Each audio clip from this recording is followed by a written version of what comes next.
বন্ধুরা, আজ আমি আপনাদের শোনাতে চলেছি ফ্লাইটের সেই 522-এর সেই মর্মান্তিক দুর্ঘটনার কাহিনী, যেটা আজও শুনলে গায়ের লোম খাড়া হয়ে যায়। ঘটনা শুরু হয় যখন সারপ্রাইজের লারনাকা ইন্টারন্যাশনাল এয়ারপোর্ট থেকে গেসের এথিস ইন্টারন্যাশনাল এয়ারপোর্টের দিকে রওনা দেয় ফ্লাইট 522। সময় ছিল সকাল 9টা 7 মিনিট। প্লেন তখন 115 জন যাত্রী এবং 6 জন কো মেম্বার মিলিয়ে মোট 121 জন ছিলেন। প্লেন চালাচ্ছিলেন 58 বছর বয়সী অভিজ্ঞ পাইলট হ্যান্স জর্গেন মার্টে, যার 16,900 ঘন্টার ফ্লাইট এক্সপেরিয়েন্স ছিল। সাথে ছিলেন কো পাইলট 51 বছর বয়সী ডেম্পো চার্লাস, যারও 7,549 ঘন্টার পাইলট এক্সপেরিয়েন্স ছিল। আর ফ্লাইট অ্যাটেন্ডেন্ট হিসেবে ছিলেন অ্যান্দ্রেস পোডোমো। প্লেন আকাশে ওড়ার 5 মিনিট পর যখন এটি 12,040 ফুট উচ্চতায় পৌঁছায়, হঠাৎ বাজতে শুরু করে take off configuration warning alarm.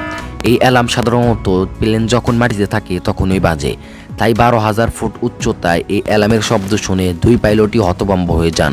তারা তৎক্ষণাৎ এয়ার ট্রাফিক কন্ট্রোল এটিসির সাথে যোগাযোগ করেন, কিন্তু কথা বলার মাঝেই প্লেনের ককপিটে একের পর এক আরও অনেক অ্যালার্ম শুরু করে।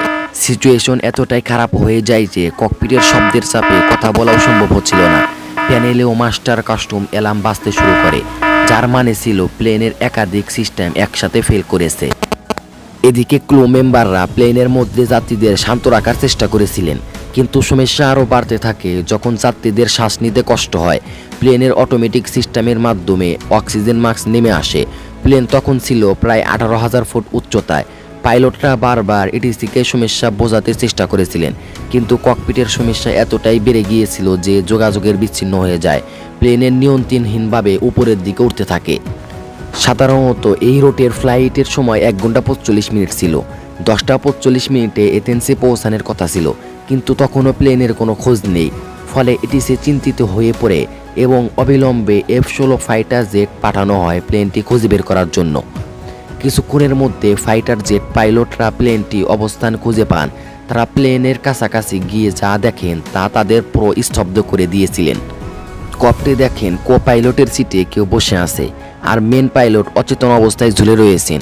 প্লেনের ভিতরে তাকিয়ে দেখা গেল যাত্রীরা নিশ্চল বসে আছেন, কেউ কোনো প্রতিক্রিয়া দেখাচ্ছেন না। ঠিক 11টা 49 মিনিটে ফাইটার জেটের পাইলট দেখতে পান যে একজন ব্যক্তি ককপিটের দিকে এগিয়ে যাচ্ছে।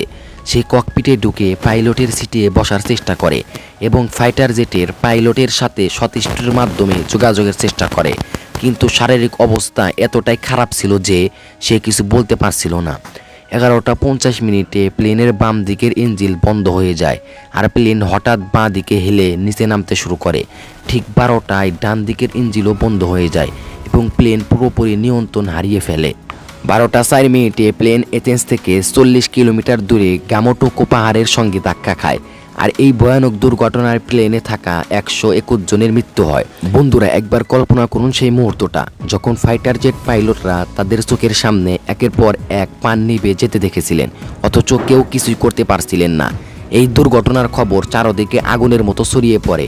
দ্রুত রেস্কিউ টিম পাঠানো হয়। সকলের মৃতদেহ একে একে উদ্ধার করা হয়, কিন্তু যখন কিছু মৃতদেহের অটোপসি করা হয় তখন এক চাঞ্চল্যকর সত্য সামনে আসে। বেশিরভাগ যাত্রী ও পাইলট প্লেন ক্র্যাশ হওয়ার অনেক আগেই মারা গিয়েছিলেন। তাহলে প্রশ্ন ওঠে, যদি সবাই আগেই মারা গিয়েছিলেন তাহলে প্রায় 2 ঘন্টা ধরে প্লেনটি নিয়ন্ত্রণ করছিলেন কে?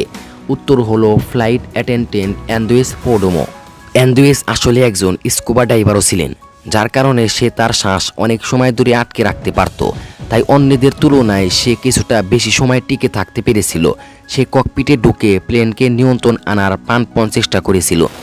শেষ মুহূর্তে সে এটিসিকে মেসেজ পাঠানোর চেষ্টা করেছিল, বারবার বলেছিল মাই ডে মাই ডে।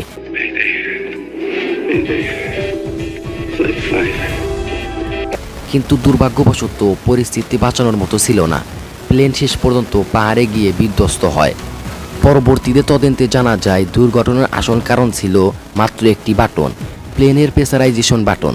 এই বাটনটি প্লেনের রুটিন সার্ভিসের সময় ম্যানুয়াল মোডে রাখা হয়েছিল এবং সেটিকে অটো মোডে ফেরত দেওয়া হয়নি। পাইলট ও কো পাইলট এই মারাত্মক ভুল খেয়াল করতে পারেননি। এর ফলে প্লেনের কেবিনে অক্সিজেনের পরিমাণ কমতে শুরু করে এবং এদিকে একে একে সবাই বেহুশ হয়ে যায়। আসলে যদি সার্ভিস টেকনিশিয়ানরা একটু বেশি সতর্কতা নিত তাহলে হয়তো 121 জনের প্রাণ চলে যেত না।